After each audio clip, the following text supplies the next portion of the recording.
एक बार सैंटियागो नाम का एक शेपर्ड लड़का था जो कि स्पेन के एंडालुसिया में रहता था। उसे फ्रीडम बहुत पसंद था और वो अपनी बकरियों के साथ इधर उधर घूमता रहता था। वो तरीफा की ओर जा रहा था जब रास्ते में ही रात हो गई, तो उसने सोचा उसे आराम कर लेना चाहिए। उसे एक खाली और सुनसान चर्च मिली। वहां वो अपनी बकरियों को ले गया और वहां वो एक पेड़ के नीचे रात को सो गया। उसे सपना आया कि इजिप्ट में पिरामिड्स के नीचे बहुत सारा खजाना छुपा हुआ है। ये सपना देखते ही सैंटियागो उठ गया और वो कंफ्यूज था क्योंकि ये सपना उसे पहले भी आ चुका था। उसके दिमाग में एक लड़की के ख्याल चलते रहते थे जिससे वो एक बार तरीफा में मिला था और उसने अपने सपने पर सोचा कि किसी से पूछ लेना चाहिए कि इस सपने का क्या मतलब है। तो वो एक औरत के पास गया उस गांव में जो कि काफी फेमस थी लोगों को उनके सपनों का मतलब बताने के लिए। जब उसने अपना सपना बताया तो उस औरत ने कहा कि तुम्हें मैं बताऊंगी कि इसका क्या मतलब है, पर तुम्हें मुझे अपने खजाने का 1/10 हिस्सा देना होगा। तो शेपर्ड उसकी बात मान गया। तो उस औरत ने कहा कि तुम्हें इजिप्ट जाना है और पिरामिड्स के नीचे सच में खजाना है। तो शेपर्ड ने सोचा कि ये तो मुझे कोई भी बता सकता था, इसीलिए वो शहर चला गया और बेंच पर बैठे वो एक नई किताब पढ़ रहा था। वो कॉन्सेंट्रेट नहीं कर पा रहा था।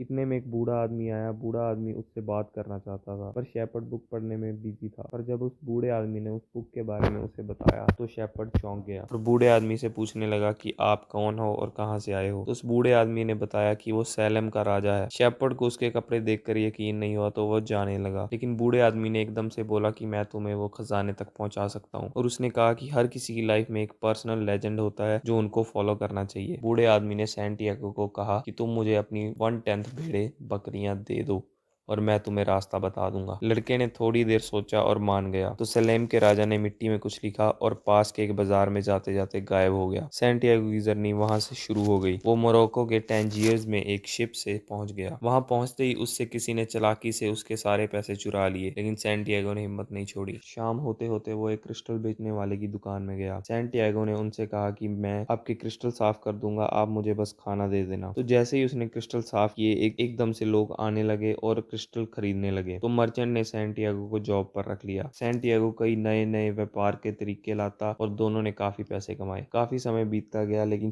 शेपर्ड सैंटियागो को अपना गोल याद था। जैसे ही सैंटियागो को पता चला कि सहारा डेजर्ट क्रॉस करके इजिप्ट जाने वाला एक कारवां निकलने वाला है तो वो भी उनके साथ चला गया। वहां सैंटियागो को एक इंग्लिशमैन मिला जो कि एल्केमिस्ट को ढूंढ रहा था। इंग्लिशमैन ने बताया कि एल्केमिस्ट इतना पावरफुल है कि वो तांबे को सोने में बदल सकता है। तो दोनों दोस्त बन गए और आगे बढ़ने लगे क्योंकि दोनों अपना गोल परस्यू करने आए थे। जब वो जा रहे थे तो धीरे धीरे एक अफवाह उड़ने लगी कि डेजर्ट में जंग होने वाली है। तो सब लोग डर गए। तो सभी ने सोचा कि रिस्क लेने से अच्छा है कि डेजर्ट के बीच में एक ओएसिस है जिसका नाम अल फयूम है, वहां पर जाकर रुक जाते हैं। लेकिन ये जंग कितनी लंबी चलेगी ये कोई नहीं जानता था। तो सैंटियागो थोड़ा निराश हुआ कि पता नहीं कब पहुंच पाऊंगा पिरामिड्स। इंग्लिशमैन और सैंटियागो ओएसिस में पहुंचे तो इंग्लिशमैन एल्केमिस्ट को ढूंढने लग गया। सैंटियागो भी उसकी मदद करने लगा। उन्हें एक लड़की मिली जिसका नाम था फातिमा। उसने उन्हें एल्केमिस्ट का पता बता दिया, लेकिन लेकिन सैंटियागो को उस लड़की से प्यार भी हो गया था। सैंटियागो रोज वहीं जाकर फातिमा से मिलता था जहाँ वो पहली बार मिले थे और इंग्लिशमैन एल्केमिस्ट के पास चला गया। एल्केमिस्ट ने इंग्लिशमैन से कहा कि तुम मुझे 10 साल से ढूंढ रहे हो, क्या तुमने कभी खुद तांबे को सोने में बदलने की कोशिश की है? इंग्लिशमैन ने बोला नहीं। तो एल्केमिस्ट ने उसे ये काम में लगा दिया। सैंटियागो एक बार डेजर्ट में जा रहा था तो उसे अचानक विजुअलाइज हुआ कि शायद कोई अल फयूम पर अटैक करने वाला है। उसने जाकर ओएसिस के सरदार को बता दिया तो उन्होंने कहा कि अगर हमला नहीं हुआ तो वो उसे मार देंगे। लेकिन अगले दिन सच में हमला हो गया और वो जीत गए क्योंकि वो उन्हें पहले से पता था कि हमला होने वाला है, इसीलिए वो तैयार थे। वहां का सरदार सैंटियागो से बहुत खुश हुआ और उसने उसे गोल्ड देकर काउंसलर की जॉब पर रख लिया। सैंटियागो काफी खुश था कि अब उसके पास पैसे भी हैं और काम भी है तो वो फातिमा के साथ खुशी खुशी रह सकता है। लेकिन फातिमा ने उसे कहा कि सच्चा प्यार तुम्हें तुम्हारे गोल्स को पूरा करने से नहीं रोकेगा, तो अपने सपनों को पूरा करो, मैं तुम्हारा वेट करूंगी। उसी शाम को एल्केमिस्ट सैंटियागो को मिला था क्योंकि एल्केमिस्ट को पता चला था कि सैंटियागो को जंग के विजुअल्स आए थे। तो एल्केमिस्ट ने सैंटियागो को कहा तुम्हें अपना सपना पूरा करना चाहिए। एल्केमिस्ट और सैंटियागो दोनों डेजर्ट में चल पड़े, लेकिन कुछ आगे जाते ही उनसे किसी ने गोल्ड छीन लिया और उन्हें मारने की धमकी देने लगे। लेकिन तभी एल्केमिस्ट ने कहा कि ये लड़का खुद को हवा में बदल सकता है। तो उन लुटेरों ने उन्हें 3 दिन दिए खुद को हवा में बदलने के लिए। सैंटियागो काफी डर गया था क्योंकि उसे ये करना नहीं आता था, लेकिन एल्केमिस्ट ने कहा खुद पर विश्वास रखो और डेजर्ट की भाषा को समझने की कोशिश करो।